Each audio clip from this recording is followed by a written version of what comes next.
Hey teman-teman, ketemu lagi ya di segmen Sepekan Arsenal kita di mana saya akan merekap berita-berita tentang Arsenal selama seminggu belakangan ini.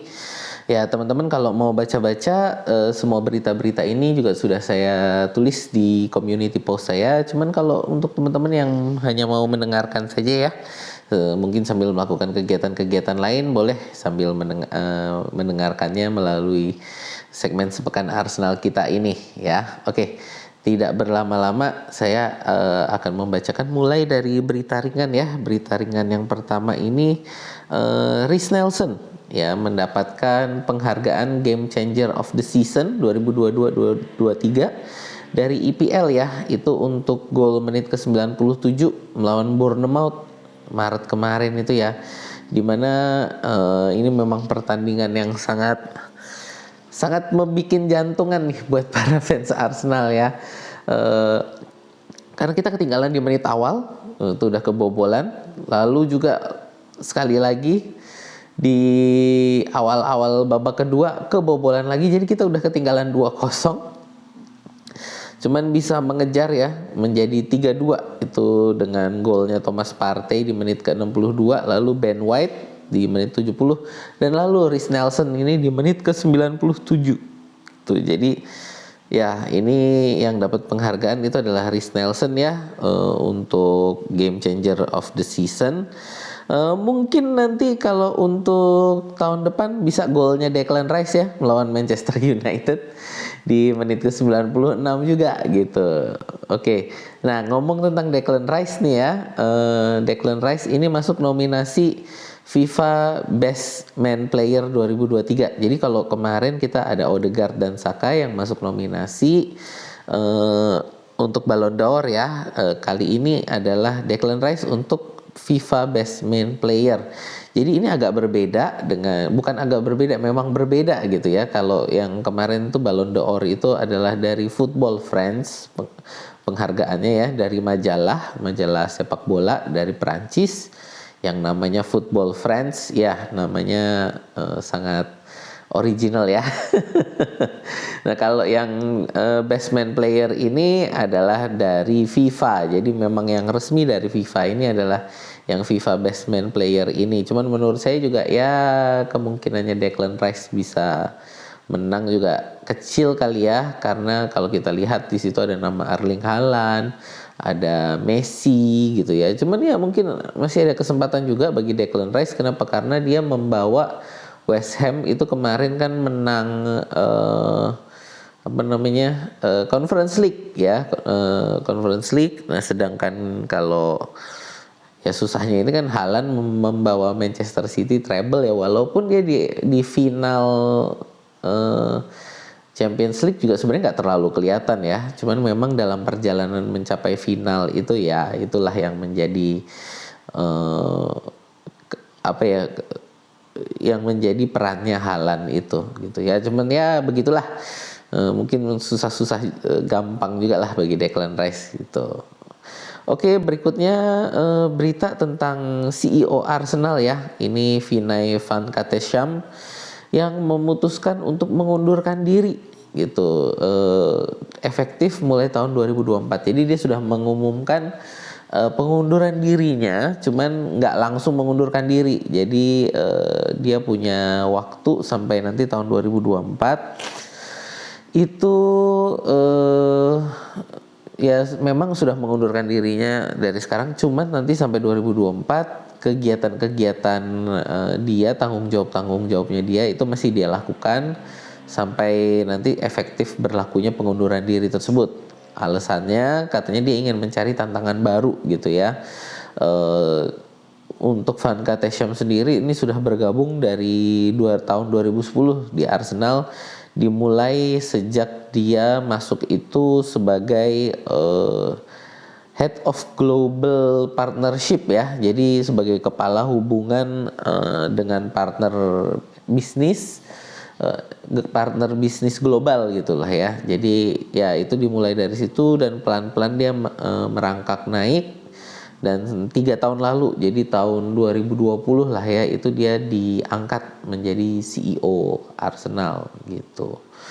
Ya, lalu untuk berita pertandingan ya, kita nggak ada berita pertandingan untuk weekend kemarin karena masih masuk di jeda internasional ya. Jadi masih international week. Untuk hasil-hasil pertandingan ya silakan dibaca deh itu di komen ya, karena saya juga nggak terlalu ngikutin untuk pertandingan internasional, jadi untuk timnas nggak terlalu ngikutin karena ini masih kualifikasi dan friendly gitu ya. Cuman untuk dari saya ada beberapa catatan ya, ini yang penting ini adalah Gabriel Magalhaes ya mendapatkan cap pertamanya dia di timnas senior Brazil, sama juga Gabriel Martinelli itu dapat cap pertamanya di timnas senior Brazil ya. Jadi kalau Gabriel Magalhaes ini udah beberapa kali dipanggil tapi belum pernah turun.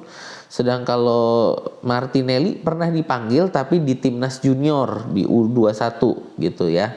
Jadi untuk timnas senior Gabriel Martinelli ini juga baru kemarin masuk ke menit ke-85 ya melawan Peru. Itu cap pertamanya dia di timnas senior. Sedang Gabriel Magalhaes itu dia 2 kali turun ya. 2 pertandingannya Brazil kemarin itu bermain full 90 menit dan 90 menit. Di pertandingan pertama itu melawan Bolivia kalau saya nggak salah ya, itu sempat kita ada ketakutan dia cedera karena ditarik menit ke-85 itu kakinya waktu di tempat duduk pemain cadangan lah ya, dia ngompres kakinya pakai es gitu, tapi sudah dipastikan nggak ada masalah yang serius, sehingga di pertandingan kedua melawan Peru dia turun lagi sebagai starter gitu. Lalu juga catatan berikutnya yang saya lihat ini Karl Hein ya memang dari timnas Estonia, maaf kalau nggak salah Estonia ya Karl Hein. Ya dia kebobolan 5-0 dalam 2 pertandingan itu, dia kebobolan 5-0 masing-masing gitu, jadi ya aduh kasihan juga gitu ya. Lalu Gabriel Zinchenko yang mencetak 1 gol melawan Inggris. Siapa lagi ya, itulah untuk pemain. Leandro Trossard juga bermain bagus. Lalu Takehiro Tomiyasu bermain sebagai center back ya. Jadi kalau kita lihat kemarin waktu melawan Jerman, Tomiyasu ini bermain sebagai center back. Jadi ya kalau kita lihat Kiwior bermain sebagai full back kiri gitu ya. Jadi kita lihat memang para pemain cadangan kita juga bermain juga cukup lumayan, dan ya Ramsdale kemarin hampir clean sheet ya, kalau nggak gol bunuh dirinya si Kapten Mujair. Ya itulah catatan saya untuk pekan internasional kemarin ya. Jadi memang saya nggak ada video khusus karena saya memang nggak ngikutin untuk timnas gitu. Nah, berhubungan lagi dengan timnas kemarin ya, ini Bukayo Saka ini dikabarkan kena cedera Achilles. Jadi otot Achillesnya ini dikabarkan cedera karena pertandingan melawan Ukraina ya. Jadi waktu pertandingan melawan Ukraina memang defender Ukraina ini tackle-nya keras gitu ya. Sehingga ini cedera lama yang muncul kembali. Jadi cedera Achilles ini sebenarnya bukan cedera baru bagi Saka, ini cedera dari akhir musim lalu gitu ya, yang dia muncul lagi karena ya tadi tackle keras dari pemain-pemain Ukraina ya gitu. Jadi dia di pertandingan persahabatan yang kedua itu ya. Jadi kalau yang melawan Ukraina itu kan pertandingan kualifikasi Euro gitu. Di pertandingan berikutnya itu Saka dia tidak diturunkan, hanya sebagai pemain cadangan tapi nggak turun gitu. Dan itu ternyata memang benar dia ada cedera di situ. Yang melawan Skotlandia ya, ketika kita menang ketika Inggris menang 3-1 itu, jadi Saka nggak diturunkan ya itu karena ada cedera Achilles. Dan ini akibatnya sepertinya besok melawan Everton ini nggak bisa dibawa Jadi itu ya kita lihat nanti perkembangannya gimana. Cuman dari yang saya lihat ini sepertinya besok hari Minggu ya itu tidak bisa dibawa melawan Everton. Oke, berikutnya untuk update tim kita ngomong tentang perpanjangan kontraknya Odegaard dan Ben White ya. Jadi Odegaard itu dikabarkan pembicaraannya sudah tahap lanjutan. Dikabarkan ini akan dikontrak sampai dengan tahun 2027 dengan opsi perpanjangan 1 tahun. Lalu untuk pembicaraannya ini ya banyak sumber mengatakan ini udah tinggal menunggu pengumuman aja gitu karena nggak terlalu banyak yang dibicarakan. Odegaard sendiri memang mau perpanjang dan dari Arsenal juga sepertinya memang mau memberi penghargaan ya dengan ya perpanjangan kontrak ini juga otomatis kenaikan gaji yang sangat signifikan gitu. Lalu berikutnya juga perpanjangan kontrak untuk Ben White. Jadi kalau tadi untuk Martin Odegaard sudah tahap lanjut, udah tinggal masalah detail-detail kontrak dan tanda tangannya. Kalau Ben White ini baru dimulai. Jadi Arsenal dan Ben White ini baru memulai pembicaraan gitu ya. Jadi pembicaraannya baru dimulai. Jadi belum banyak yang bisa dikabarkan ya, belum banyak yang bisa dikabarkan karena memang pembicaraannya baru dimulai. Lalu juga untuk list pemain ya. Jadi Arsenal sudah submit untuk pemain Champions League. Dan untuk Premier League ya itu list 25 pemain untuk masing-masing pertandingan ini sudah disubmit. Dan yang kaget sih dari saya itu kita ternyata ini pemain homegrown kita banyak banget ternyata ya. Ada 11 pemain gitu. Yang saya kaget ini David Raya gitu. Ternyata kita beli itu dia ini ternyata homegrown. Mungkin banyak teman-teman yang masih belum tahu homegrown ini nggak harus pemain Inggris ya. Jadi homegrown ini yang penting adalah pemain tersebut itu sebelum usia 21 tahun itu sudah 3 tahun atau 3 musim penuh itu berada dalam naungan satu klub Inggris atau klub Wales gitu ya. Jadi selama dia pemain itu sebelum dia berulang tahun 21 sudah bermain selama 3 tahun atau 3 musim penuh, itu dia akan dihitung sebagai pemain homegrown, nggak harus berkewarganegaraan Inggris gitu ya. Nah terus apalagi ya itulah untuk pemain ini ya untuk yang kita. Oh ya, sama satu lagi yang menjadi catatan saya untuk pemain ini, kita lihat di itu Jurrien Timber itu sama Cedric Soares ya masih dimasukin. Kalau untuk Cedric Soares sih menurut saya ya memang karena nggak kejual ya, jadi daripada dianggurin ya udah dimasukin aja lah.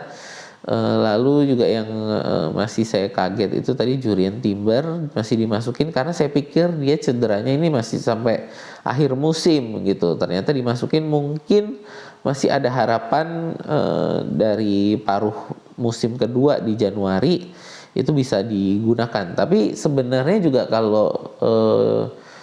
kalau diharapkannya di paruh musim kedua, sebenarnya di Januari kan bisa direvisi list-list ini gitu ya. Jadi mungkin harapannya malah lebih cepat ya. Jadi sebelum paruh musim kedua ini udah bisa digunakan. Kenapa tadi saya bilang daftar pemain ini masih bisa direvisi di Januari nanti. Jadi semua yang untuk Champions League, yang untuk EPL itu bisa direvisi. Kenapa? Karena kan Januari itu ada jendela transfer gitu ya. Jadi sebenarnya masih bisa direvisi di sana. Jadi menurut saya apakah mungkin harapannya Jurrien Timber ini sebelum masuk ke paruh musim kedua sudah bisa digunakan. Ya semoga gitu ya.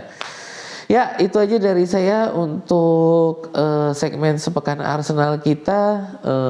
Untuk teman-teman ya yang suka dengan konten-konten semacam ini, boleh yuk di like, share, dan subscribe.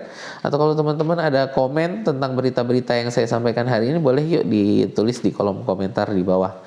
Sampai jumpa ya di segmen kita berikutnya.